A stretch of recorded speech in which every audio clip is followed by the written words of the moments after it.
February 14, 1943. Kasserine Pass, Tunisia. A German 88mm shell tears through the side of an American Sherman tank at 2,000 yards. The crew never had a chance to fire back. 6,000 Americans dead, wounded, or captured in 6 days. Entire battalions surrendering with their hands in the air. Equipment abandoned in the sand. Soldiers dropping their rifles and running. Not walking. Running away from the advancing German armor. The Afrika Korps wasn't just winning. They were hunting. Field Marshal Erwin Rommel sat in his command post that night and wrote a letter to his wife Lucy. He didn't write about the battle. He wrote about the Americans. He wrote that they were soft, undisciplined, that their officers made mistakes that would get them court-martialed in any professional European army. He wrote that if Germany struck again within weeks before these boys had time to learn how to fight, they could push the entire American force into the Mediterranean Sea. Berlin loved it. Press harder. Don't give them time to breathe. Don't give them time to think. Above all, don't give them time to find the right man. Don't forget to hit like, subscribe, and turn on notifications so you never miss what's coming next. Join us as we explore more stories, historical events, and inspiring moments from the past. Be part of the journey, because what happens in Part 2 will change everything you thought you knew about this war. They gave the Americans 21 days. It wasn't enough. It was more than enough. And the man who made it happen wasn't a genius from West Point. He wasn't a decorated veteran with 30 years of strategy. He was a cavalryman who once got reprimanded for racing horses and who believed genuinely and completely that hesitation was the only sin a soldier could commit that couldn't be forgiven.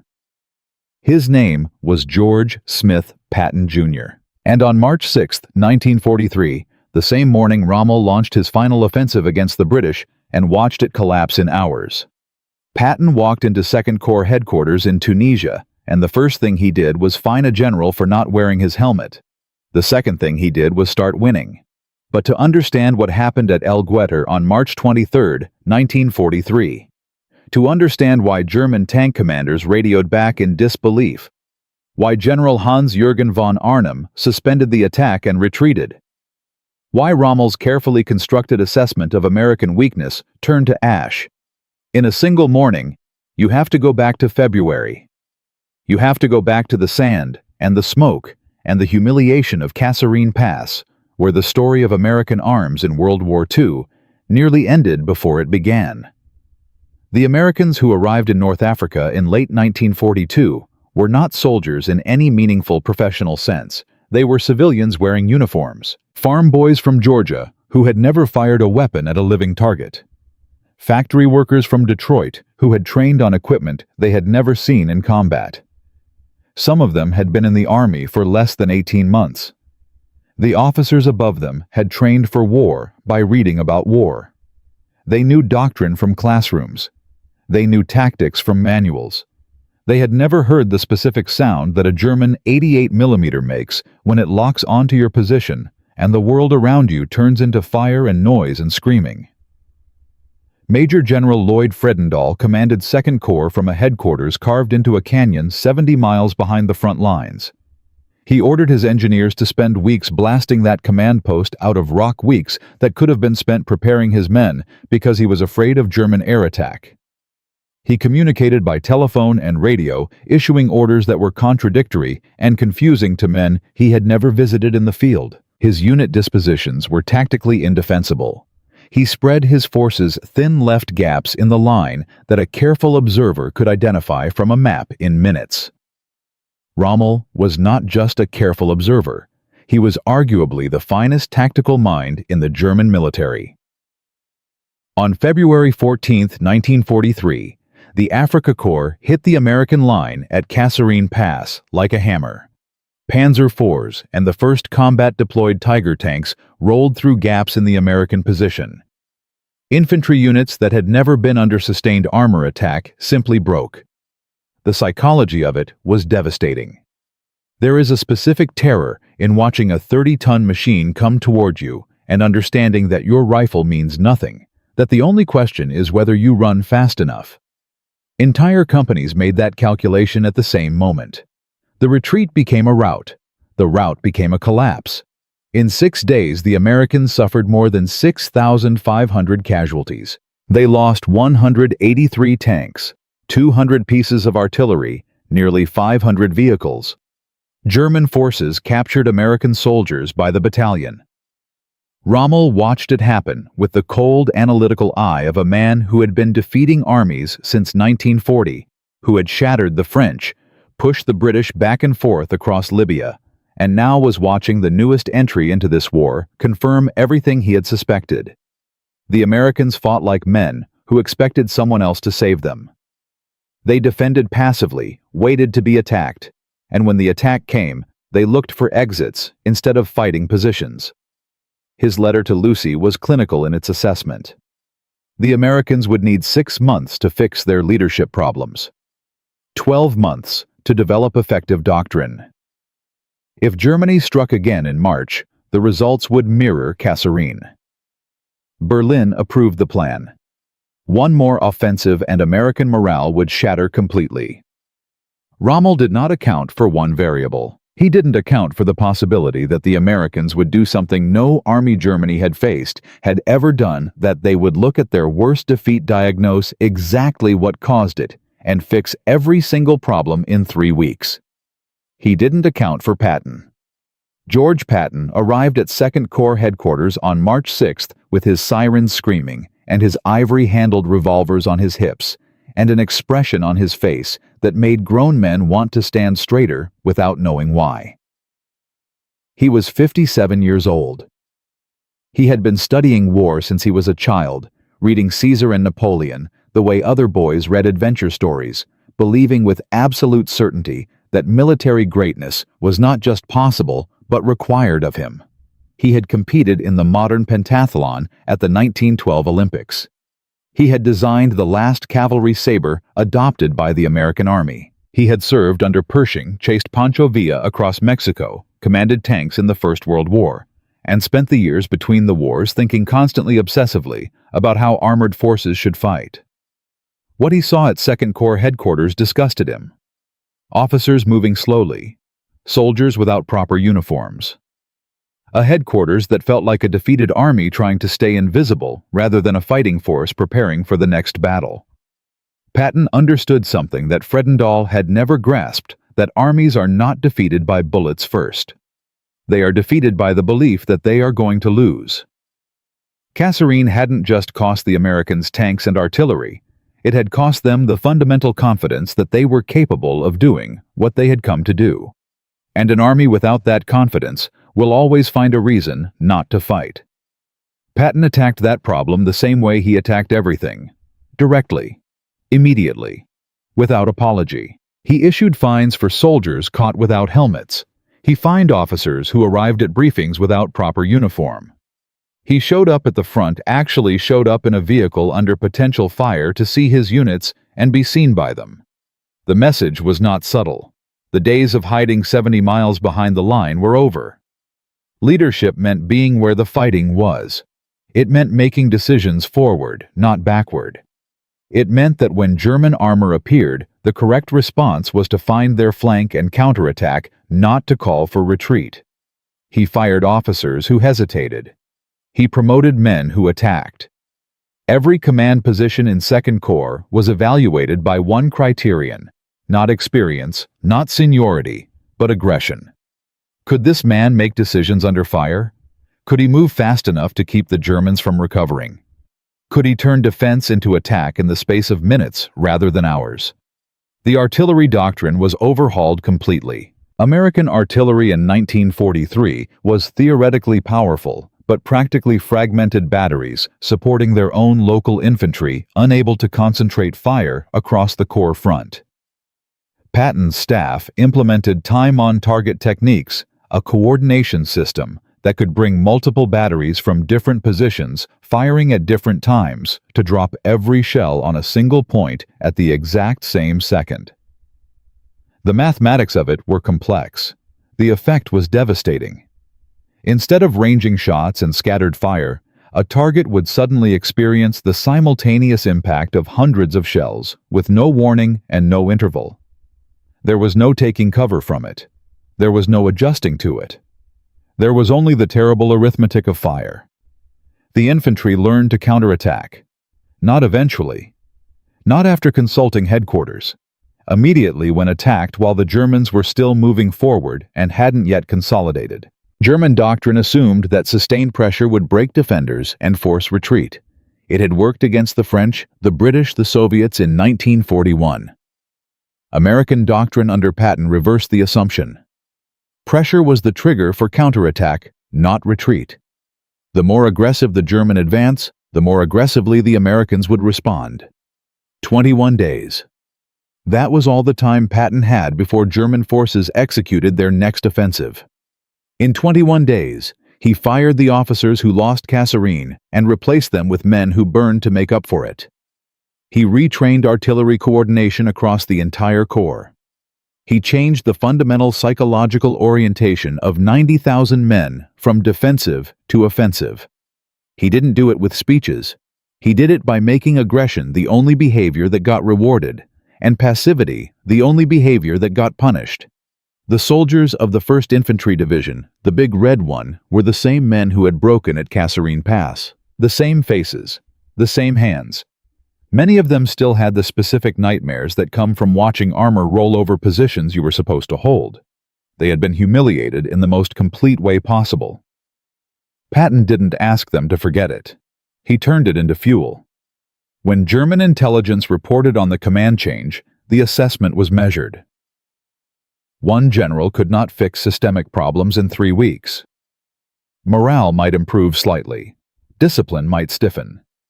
But doctrine required months to change, and soldiers required months of training to internalize new doctrine. The operational plan for the March offensive assumed American defensive tactics. It assumed American hesitation. It assumed that 3 weeks was not enough time to transform an army. Every assumption was about to be tested. March 22, 1943.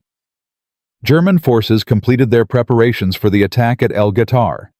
The 10th Panzer Division, Mark IV and V tanks, experienced Italian infantry on the flanks. The plan was built on the lessons of Kasserine: concentrate armor, strike hard. Let the Americans break. German commanders briefed their units on expected American responses.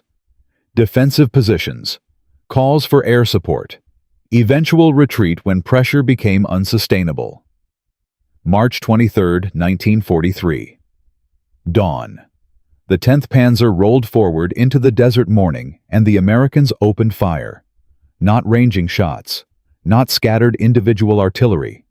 Every gun in 2nd Corps coordinated simultaneous time-on-target dropped on German positions at the same second. Tank commanders who had driven through French defenses and Soviet defenses and British defenses heard something they had never heard before. The sky didn't whistle before it fell. It just fell. German radio operators sent urgent traffic back to headquarters. The Americans were not suppressed. They were not retreating. They were firing with accuracy that suggested professional forward observers and experienced crews who knew exactly what they were doing.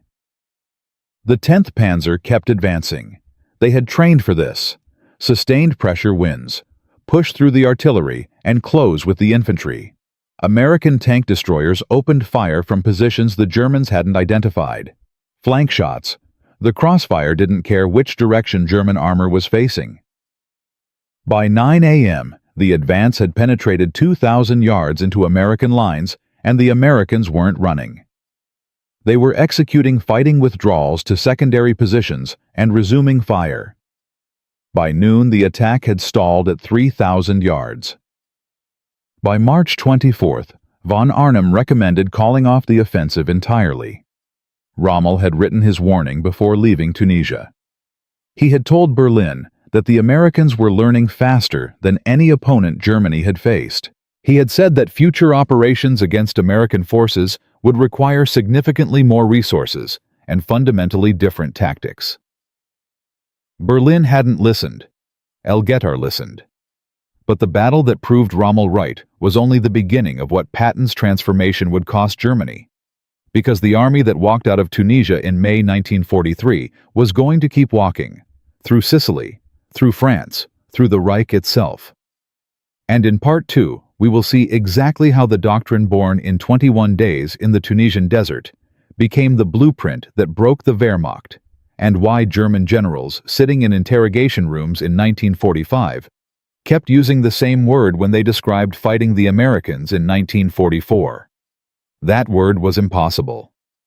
El Guettar stopped the 10th Panzer Division cold. 3 weeks after the humiliation of Kasserine Pass, George Patton's Second Corps had done something no army facing Germany had managed in 4 years of war. They had absorbed a full armored assault, held their ground, and forced the Germans to retreat. The doctrine worked. The men proved it. The numbers confirmed it. But proving something on one battlefield is not the same as changing an entire army.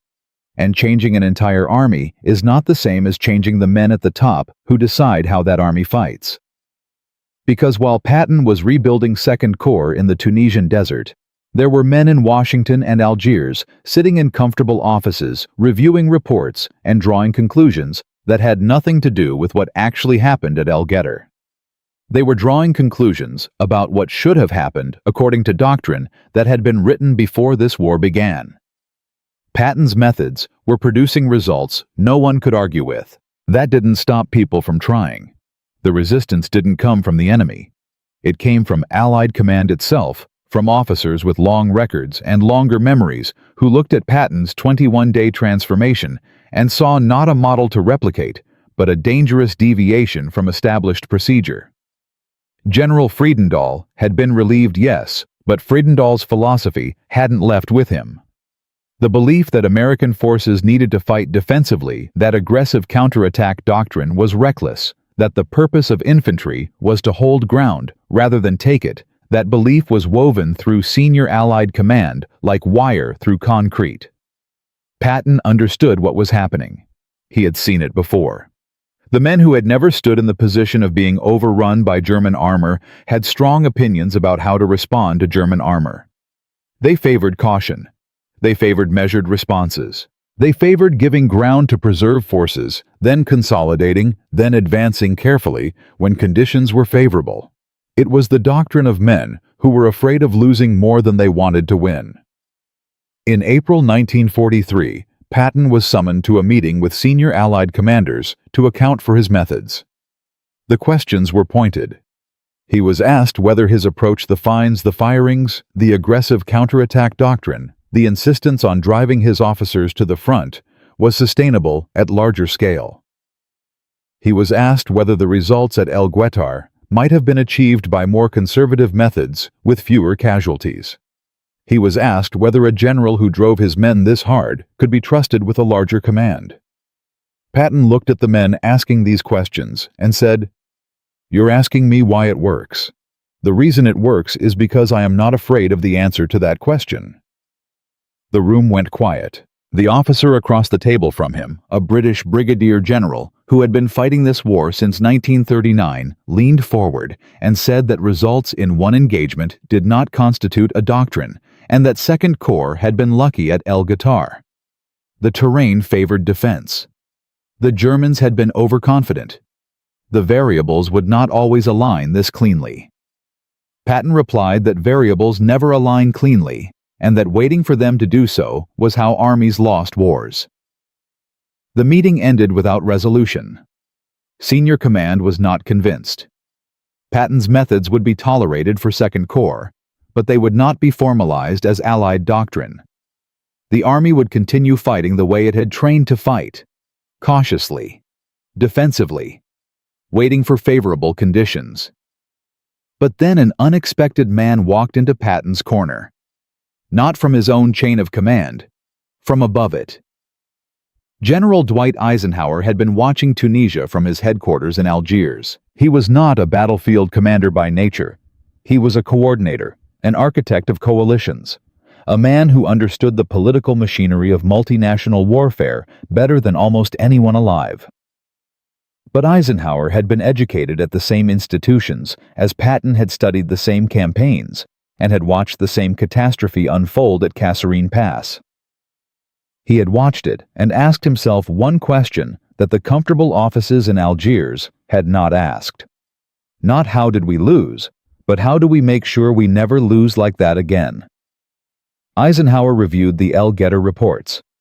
He reviewed the personnel changes Patton had made in 21 days. He reviewed the artillery coordination reports, the counterattack doctrine, the accounts from German intelligence of their own confusion during the battle. He called Patton and said 9 words that changed the trajectory of the American war effort. He said, "Tell me exactly what you did. Write it down." Patton wrote it down. Every decision, every firing, every promotion, every adjustment to artillery doctrine and counterattack timing and officer evaluation criteria. He wrote it in the blunt language he used for everything. No hedging, no qualifications, no diplomatic softening of conclusions that might offend someone's institutional pride. He sent it to Eisenhower in April 1943. Eisenhower read it in one sitting. The document Patton produced was not a manual, it was a diagnosis. It said that American forces had been trained to be afraid of losing rather than hungry to win, and that this single psychological orientation, not equipment, not terrain, not enemy quality, was the variable that determined whether armies broke or held. It said that doctrine follows mindset, not the reverse. Fix how officers think about aggression, and their tactical decisions would fix themselves. Tolerate hesitation in command, and no amount of superior equipment would compensate for it. Eisenhower forwarded the document to the War Department. He attached one line of his own. He wrote that the transformation of Second Corps between March 6 and March 23, 1943, represented the most important lesson American arms had learned in this war, and that it should be studied by every Corps commander currently in theater. The resistance didn't collapse. Institutions don't collapse. They bend slowly under the weight of evidence until bending feels easier than holding. Senior Allied commanders began to accept that what Patton had done in Tunisia needed to be replicated, not because they were convinced by the philosophy, but because the philosophy kept producing results they couldn't explain by any other mechanism. The test came in Sicily, July 10, 1943. Allied forces landed on the southern coast. Patton commanded 7th Army on the American left flank. The operational plan assigned 7th Army a supporting roll guard, British 8th Army's flank, while Montgomery's forces drove north toward Messina. Patton looked at the plan and saw the same defensive orientation that had cost Americans at Kasserine. He was being asked to hold ground while someone else won the battle. He didn't hold ground. He attacked west, then north, then drove up the entire western coast of Sicily at a speed that left German defenders unable to establish coherent defensive lines. His forces advanced 100 miles in 7 days. They averaged more than 14 miles of advance per day against an enemy that had prepared defensive positions. German commanders on Sicily reported that American tactical aggression, combined with artillery coordination, made it impossible to organize counterattacks. By the time German reserves reached a threatened position, American forces had already moved through it and were striking the next one. On August 17, 1943, Patton's forces entered Messina. They arrived before the British. They arrived before anyone expected them to arrive. The campaign that was supposed to last 3 months was over in 38 days. German commanders had predicted the Americans would fight conservatively, take heavy casualties attempting frontal assaults on prepared positions, and require British support to close the island. Instead, the Americans had gone around every prepared position at a pace the Germans couldn't match. The after-action reports from German commanders in Sicily used language that would have been unimaginable 6 months earlier. They described American forces as operationally unpredictable. They described American artillery as devastating in its ability to concentrate fire on any point within minutes of a forward observer making a call. They described American infantry counterattacks as reflexive and immediate, not something that required orders from higher command, but something that happened automatically when German units advanced, as if the training had replaced hesitation with action at the level of individual soldiers. German tactical guidance issued after Sicily warned defenders to expect American forces to seek flanks rather than attack frontally. It warned that American artillery could mass faster than any other force in theater. It warned that American officers made decisions at lower levels of command than European armies, which meant that American advances didn't slow down. When communications were disrupted, platoon leaders made the same aggressive decisions their battalion commanders would have made because the doctrine had been driven down to that level. The Wehrmacht was adapting its defensive posture to account for an American fighting style that had not existed 8 months earlier. But the adaptation was already falling behind. Because what happened in Tunisia and Sicily was not a temporary peak in American performance. It was the floor, the baseline that every subsequent American operation would be built on. The doctrine that Patton had assembled in 21 days in the Tunisian desert and proven at El Guettar was now spreading through the entire American army like current through wire. Officers who had served under Patton were commanding units in England training soldiers who would go ashore in France. The lessons of counterattack, concentrated artillery, aggressive forward command. They were being written into training manuals taught at Fort Benning, drilled into men who had never heard of Kasserine Pass, but who would fight with the doctrine that Kasserine had forced into existence. German intelligence reported this in late 1943. Their analysts warned that American forces preparing in England were training with doctrine distinctly different from the American forces that had landed in North Africa. The new doctrine was aggressive, flexible, designed to exploit mobility and firepower simultaneously. Rommel, now commanding German forces in France, read these reports and recognized what was coming. He had written about it himself. He had seen it begin at El Guettar. He began preparing defensive positions across northern France, knowing with certainty what was crossing the channel. Not the soft, hesitant Americans he had defeated at Kasserine. Something that had been forged in the desert, proven in the mountains of Sicily, and refined for a year in training camps across England and America. In June 1944, those men would hit the beaches at Normandy. And in Part 3, we will see exactly what happened when the doctrine born in 21 days in Tunisia met the most fortified coastline in military history, and why the German officer corps, which had stopped every army in Europe for 4 years, found itself staring at something it genuinely did not know how to answer. Because the real war was just beginning. From Kasserine Pass, to El Guettar, to Sicily, in 8 months, George Patton had taken an army that broke and ran from German armor and turned it into a force that German commanders actively feared. The doctrine worked in Tunisia. It worked in Sicily. The numbers were undeniable. The Wehrmacht was adapting its defensive posture specifically to account for American aggression, which meant American aggression had become the variable that defined how Germany fought. But Germany was also learning. And by late 1943, German intelligence had compiled enough data on American battlefield behavior to begin constructing countermeasures. The challenge that Patton's forces would face at Normandy and beyond was not the same Wehrmacht that had been surprised at El Guettar. It was a Wehrmacht that had studied every after-action report from Tunisia and Sicily, identified the patterns in American aggressive doctrine, and built a defensive system specifically designed to absorb it. The Americans were about to discover that changing how you fight is easier than changing how the enemy responds, and that discovery was going to cost them more than anyone in Washington had calculated.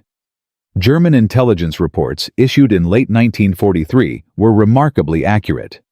They correctly identified that American forces had adopted a doctrine of immediate counterattack, that American infantry would not hold defensive positions passively, but would push forward aggressively when attacked, seeking flanks rather than contesting frontal ground. They correctly identified that American artillery coordination had reached a level of sophistication that made concentrated armor advances suicidal without significant infantry support and anti-artillery cover.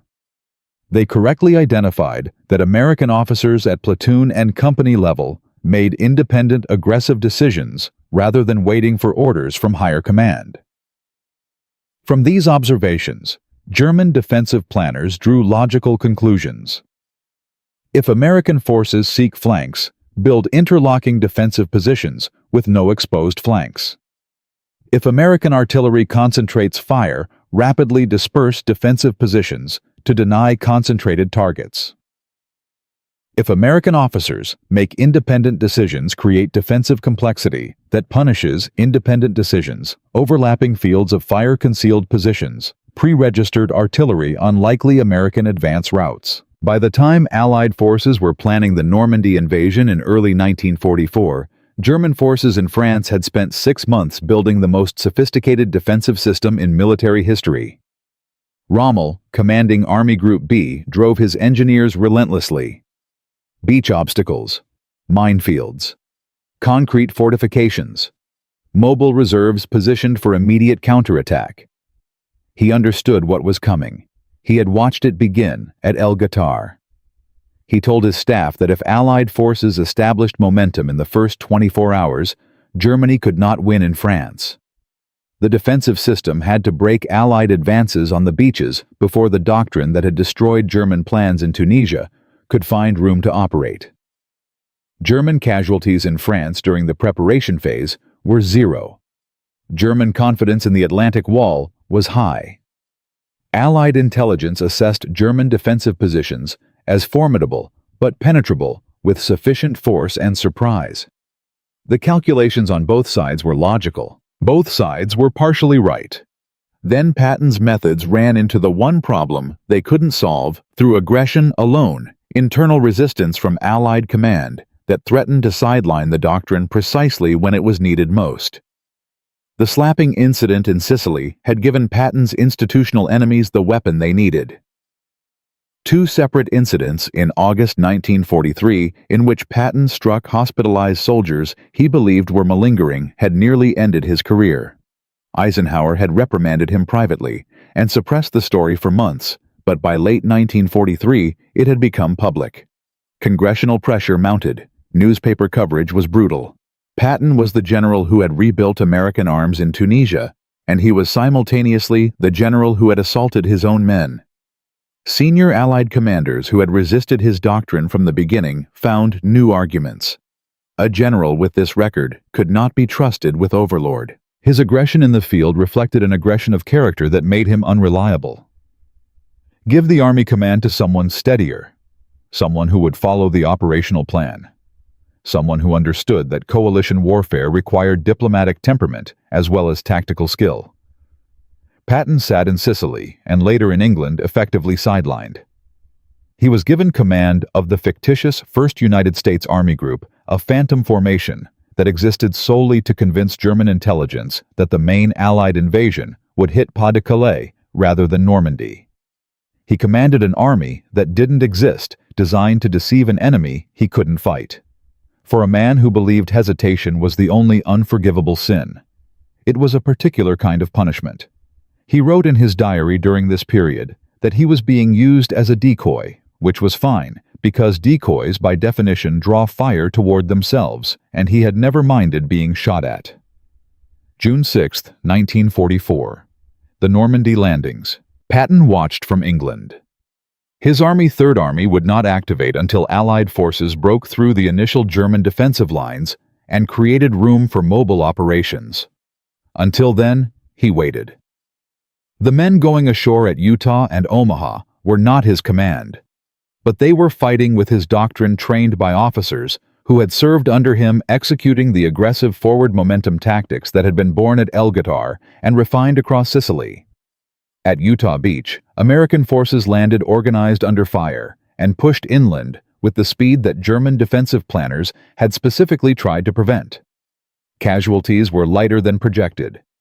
At Omaha, the first waves took catastrophic losses against fortified positions that pre-invasion bombardment had failed to neutralize. For hours, the outcome was genuinely uncertain. German defenders held the high ground and poured fire down onto men pinned on the beach. What happened next was not in any operational plan. It was doctrine.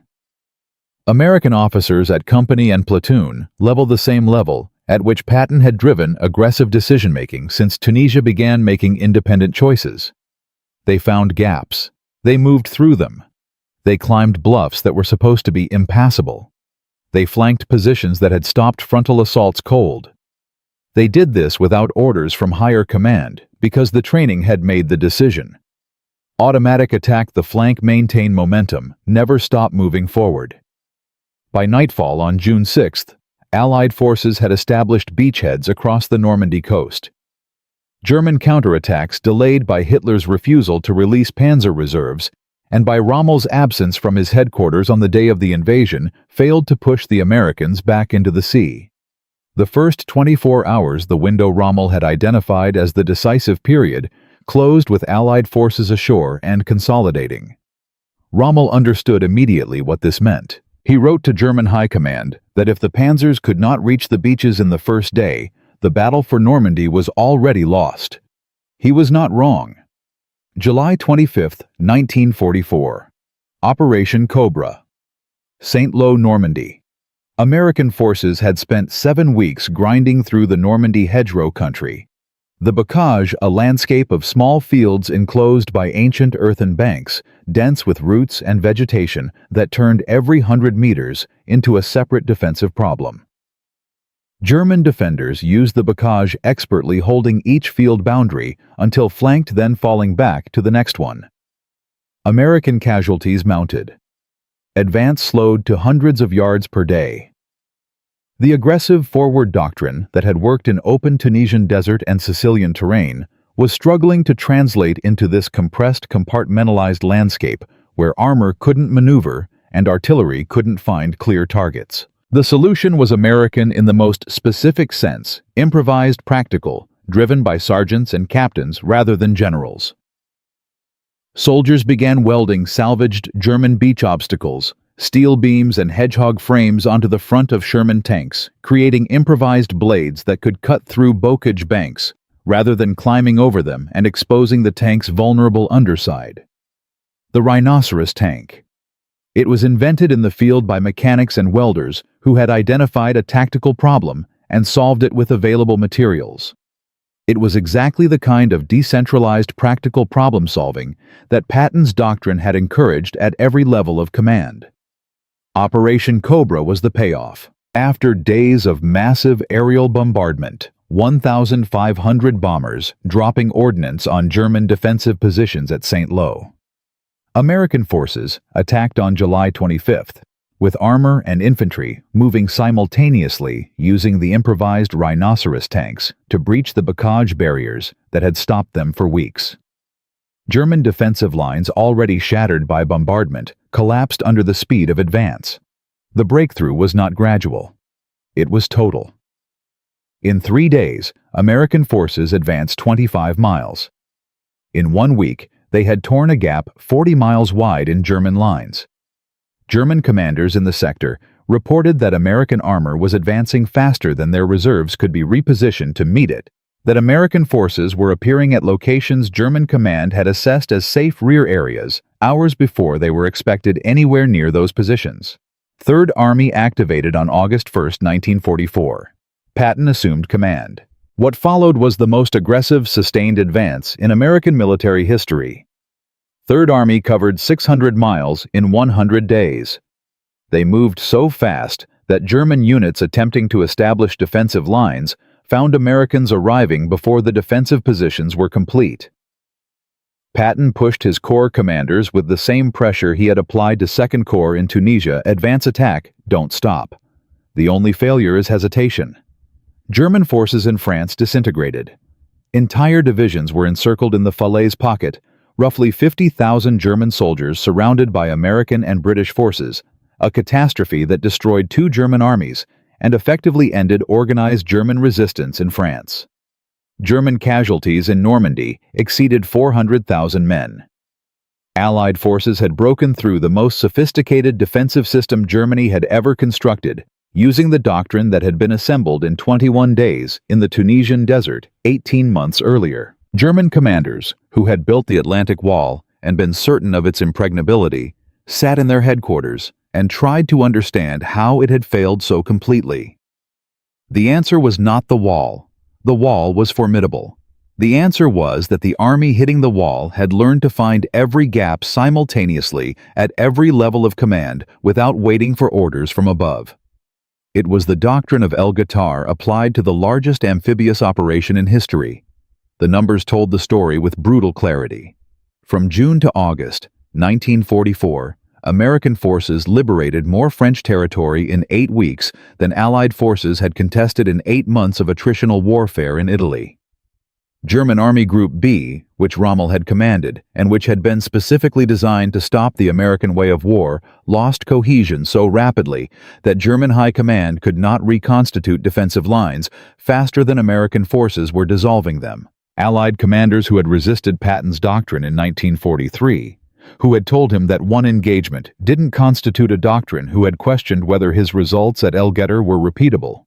Those men now led armies fighting with his methods, producing his results unable to explain those results through any framework other than the one Patton had written for Eisenhower in April 1943 in Tunisia.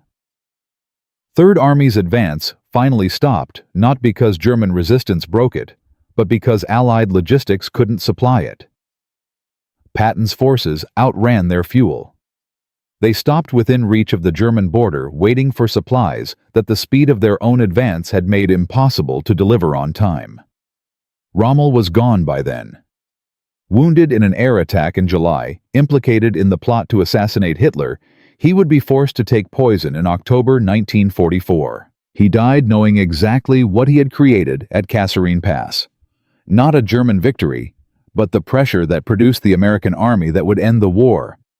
But the man standing behind all of it, the man who had taken a broken corps in Tunisia and rebuilt it in 3 weeks, was about to face the final chapter of his war. A chapter that would define his legacy in ways that the battlefield never could. Because what happened to George Patton after the guns stopped is the part of this story that almost no one talks about. And it is the most important part of all. From a broken army in the Tunisian desert to the liberation of France, from the humiliation of Kasserine Pass to 250,000 Axis prisoners in Tunisia, from 21 days of radical transformation to 600 miles of advance across France in 100 days. George Patton had taken the most important military lesson of the Second World War and written it in the sand with tank tracks and artillery fire until the whole world could read it. But you asked what happened to the man himself. And that answer contains the most unexpected chapter of this entire story. Because the war was not finished with George Patton. And George Patton was not finished with the war. And the ending that history handed him was not the ending that anyone who watched him drive Third Army across France would have predicted. December 9th, 1945. 6 months after Germany surrendered. Patton was riding in a staff car outside Mannheim, Germany, when the vehicle was struck in a low-speed collision. Everyone else in the car walked away. Patton did not. The impact left him paralyzed from the neck down. He died 12 days later, on December 21st, 1945, at the age of 60 years old. He never went home. He never saw his wife Beatrice again after leaving for the war. He was buried in Luxembourg at the head of the Third Army Cemetery among the men he had commanded, because the cemetery staff offered him a private plot, and he refused it, saying he would lie where his soldiers lay. He had survived 4 years of the most violent warfare in human history. He had stood at the front under fire more times than any American general of his rank had any obligation to. He had rebuilt an army in 3 weeks, driven it across 2 continents, and arguably shortened the war in Europe by months. He died in a car accident in peacetime Germany 6 months after the last shot was fired. The men who had questioned his methods were mostly still alive. The men who had called his doctrine reckless were writing their memoirs. The institutions that had resisted everything he built were preparing to take credit for the victory that his methods had made possible. Patton was buried in Luxembourg before any of those memoirs were finished. His wife Beatrice died 6 years later in 1953, thrown from a horse. She had waited for him through 4 years of war. She outlived him by less than a decade. Their correspondence during the war, thousands of letters, many of them never published, showed a man who was simultaneously the most aggressive general in the American army, and someone who wrote to his wife about his fear, his doubt, his certainty that he would die before the war ended. He had been wrong about that. He had been wrong in the worst possible way. But his legacy did not die in Luxembourg. It was already moving. The doctrine that Patton assembled in Tunisia in 21 days. Aggressive forward command, decentralized decision-making, concentrated artillery fire, immediate counterattack, as the default response to enemy pressure, became the foundational framework of American armored doctrine for the remainder of the 20th century. The Army studied it, codified it, taught it at every level of professional military education. The lessons that Patton had driven into Second Corps through force of personality became institutional knowledge embedded in manuals and curricula that outlived everyone who had been present at El Guettar. In Korea, American forces applying concentrated artillery coordination achieved fire superiority against Chinese forces that outnumbered them significantly at multiple engagements in 1950 and 1951. The time-on-target techniques that had shocked German armor at El Guettar were standard procedure a decade later. In Vietnam, the principle of aggressive forward command officers making decisions at the lowest possible level rather than waiting for approval from higher headquarters shaped American infantry doctrine in ways that military historians still debate and analyze. The specific problems of Vietnam were different from Tunisia, but the underlying philosophy of aggressive decentralized decision-making traced a direct line back to what Patton had built in 3 weeks in the desert. NATO's Cold War doctrine for defending Western Europe against Soviet armor was explicitly built around the lessons of American performance in 1944 and 1945. The assumption that Soviet armored doctrine would mirror German armored doctrine, mass concentrate breakthrough, led NATO planners to develop defensive systems that relied on the same combination of aggressive counterattack and concentrated firepower that had stopped the 10th Panzer at El Guettar. 30 years after Tunisia, American military planners were still solving the same tactical problem with the same solution at a scale that encompassed the entire European theater. In 1991, during Operation Desert Storm, American armored forces covered 150 miles in 100 hours against Iraqi Republican Guard divisions that had been trained on Soviet doctrine and equipped with Soviet equipment. Military analysts afterward described the American performance as a validation of air-land battle doctrine, the modern evolution of combined arms warfare. But the philosophical DNA of that doctrine ran through every American military generation back to the men who had rebuilt Second Corps in Tunisia. The speed, the decentralized decision-making, the willingness to advance before conditions were perfect, the use of artillery coordination to suppress and destroy before armor advanced. All of it descended from principles that had been tested for the first time at El Guettar on March 23, 1943. The total accounting is difficult to compress into a single number, but military historians have estimated that the transformation of American doctrine between Kasserine Pass and the end of the war in Europe saved between 50,000 and 100,000 American lives by reducing the duration of major campaigns and improving the ratio of American to enemy casualties in engagements after 1943. The North African campaign ended in May 1943 rather than extending through the fall. The Normandy breakout happened in weeks rather than months. The advance across France was measured in hundreds of miles rather than the grinding attritional warfare that had characterized the Western Front in the First World War. Every month the war ended early was a month of casualties that never happened. But the largest lesson of this story is not about artillery coordination or counterattack doctrine, or the tactical details that military historians reconstruct from after-action reports. The largest lesson is about what institutions do when confronted with evidence that their established methods are failing, and about what it costs to force change through an institution that has decided change is dangerous. Patton was nearly fired before he got the chance to prove anything. The men who questioned his methods at every stage were not stupid, and they were not cowards. They were experienced officers operating within a system that rewarded caution and punished failure.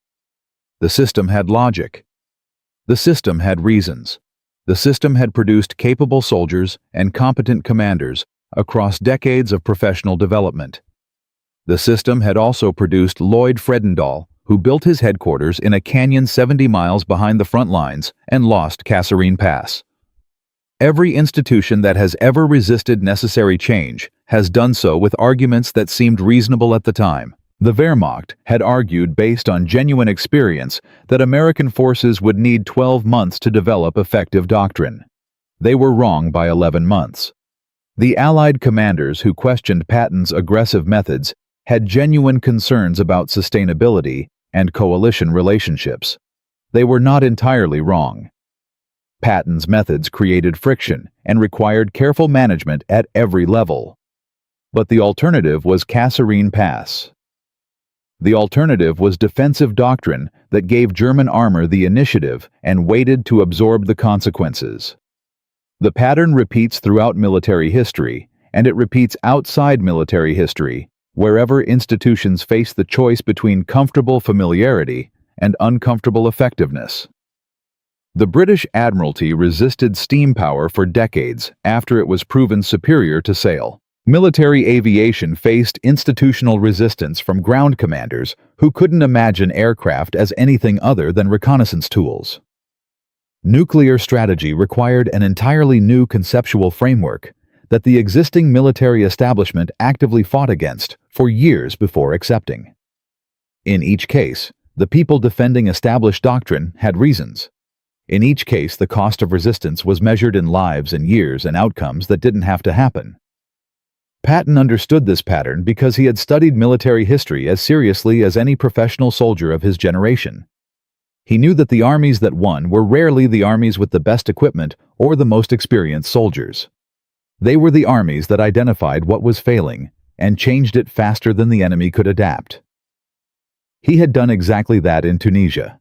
He had done it in 21 days. Now, and this is the detail that most accounts of Patton's career omit, because it sits in correspondence that wasn't widely published until decades after his death. In his final weeks before the accident, Patton had been writing a new assessment. Not a memoir, not a summary of his campaigns. An analysis of Soviet military doctrine and American preparedness for the conflict he believed was coming next. He had watched Soviet forces during the final months of the European War with the same analytical eye he had turned on the Germans after Kasserine. He was documenting what he had learned about Soviet tactics, Soviet strengths, Soviet vulnerabilities, and what American doctrine would need to change to address them. The document was never finished. The accident outside Mannheim stopped it on December 9, 1945. The unfinished analysis went into the archives. The Cold War that followed required exactly the kind of doctrinal reassessment that Patton had begun, and the American military spent the next decade developing the frameworks that his unfinished analysis had anticipated. He saw what was coming. He was trying to prepare for it. He died before he could finish the preparation. There is something in that which captures the whole story. Patton never got to see the full consequences of what he built. He never saw the doctrine he assembled in Tunisia validated across 50 years of American military history. He never saw the Cold War doctrine that descended from his methods. He never read the German general's testimony in 1945 and 1946, where men who had fought him called him the most dangerous opponent they had faced. He was in Luxembourg when those testimonies were given. From a broken, humiliated army in the Tunisian desert to the force that liberated France, George Patton proved that leadership matters more than equipment, doctrine matters more than tradition, and 3 weeks of brutal, honest self-assessment can undo the damage of years of comfortable failure. More than 250,000 Axis soldiers surrendered in Tunisia. More than 400,000 German soldiers were lost in France. A war that military planners had projected might last into 1946 ended in May 1945. Some portion of every one of those outcomes traces back to March 6, 1943, the morning Patton walked into Second Corps headquarters with his sirens screaming and his revolvers on his hips, and started asking why every officer he saw wasn't wearing his helmet. If you know a story like this one, an innovation that was called insane before it changed everything, a leader who was nearly stopped before proving what was possible, share it in the comments. There are hundreds of these stories buried in the history of the Second World War alone, and they deserve to be told. Subscribe. Because the most important lessons in history are almost never the ones taught in classrooms. The man who was told he couldn't fix an army in 3 weeks fixed an army in 3 weeks, and that army went on to break the most powerful military force the world had ever seen. That is what happens when someone refuses to accept that the way things are is the way things have to be.